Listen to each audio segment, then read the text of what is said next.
नमस्कार दोस्तों, स्वागत है आपका हमारे चैनल में। क्या आप जानते हैं कि भारत की गुलामी की कहानी एक धोखे से शुरू हुई थी और वो धोखा दिया था अपनों ही ने। क्या आपको पता है एक दिन में भारत का भविष्य कैसे बदल गया?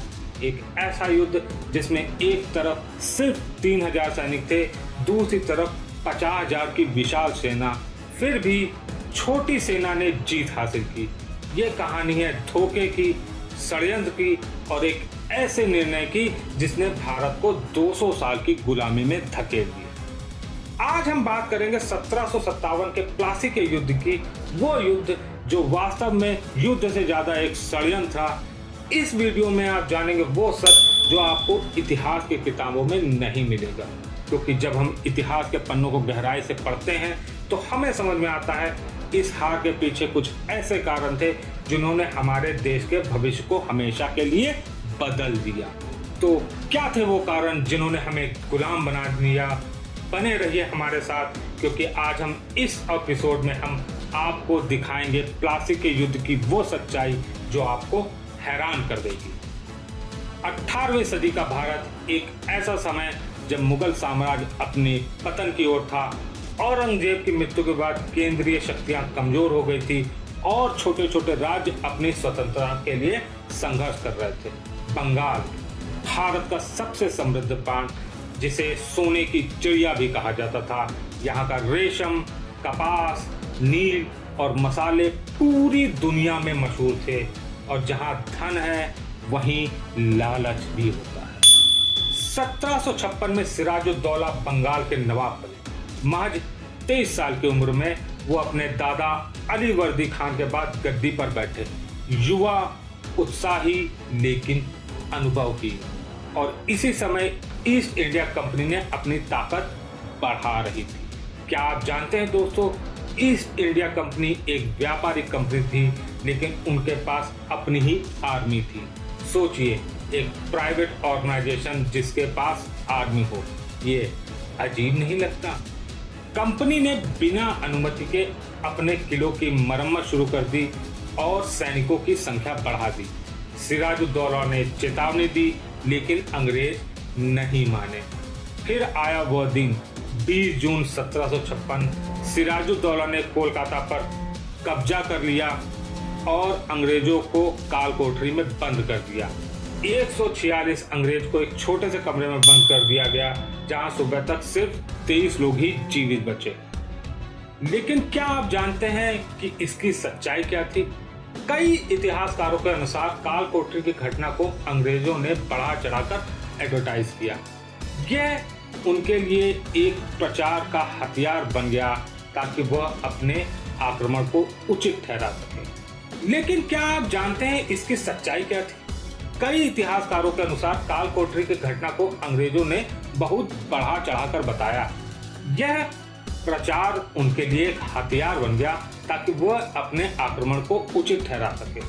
अब आप सोच रहे होंगे, इतनी बड़ी घटना के बाद अंग्रेजों की प्रतिक्रिया क्या थी? और यहीं से शुरू होती एक ऐसी साजिश जिसने भारत के इतिहास का रुख ही बदल दिया। मद्रास से एक आदमी आया, रॉबर्ट क्लाइव। वो एक क्लर्क था जो सैनिक बन गया, लेकिन असली ताकत थी उसकी चालाकी।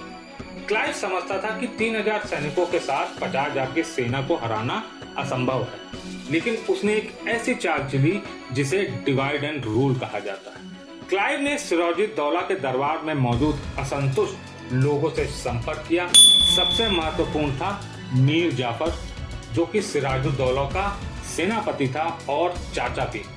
अब आप सोच रहे होंगे, मीर जाफर अपने ही नवाब से गद्दारी क्यों करना चाह रहा था? क्यों एक सेनापति अपने देश के साथ विश्वासघात किया? उत्तर है लालच और सत्ता।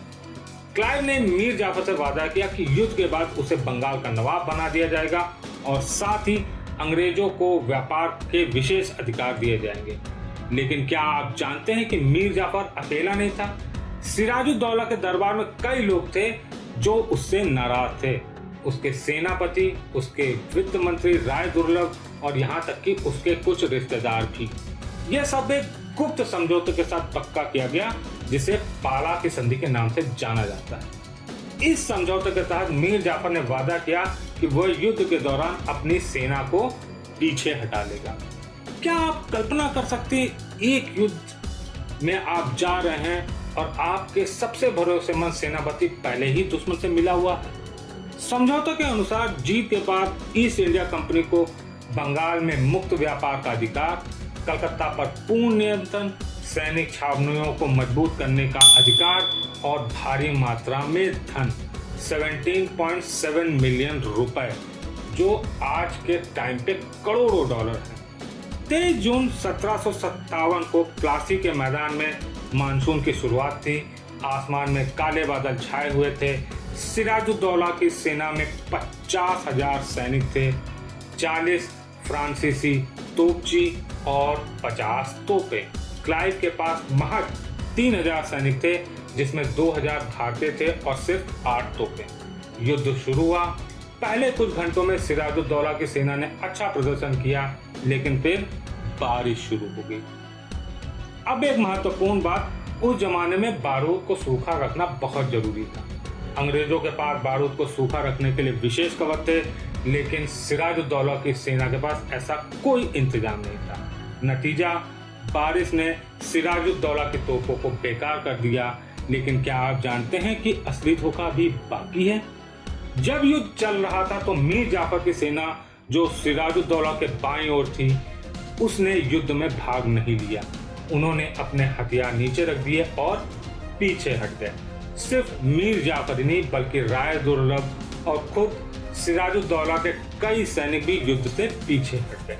जब सिराजुद्दौला ने देखा कि उसके अपने लोग ही उसे धोखा दे रहे हैं, तो वो घबरा गया।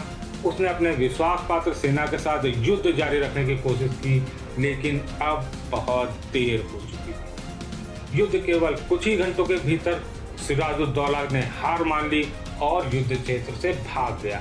एक ऐसा युद्ध जिसमें वास्तव में बहुत कम लड़ाई हुई, भारत के इतिहास का रुख बदल दिया। दोस्तों, यह युद्ध नहीं, एक धोखा था, एक विश्वासघात, जिसने देश को 200 साल की गुलामी में धकेल दिया।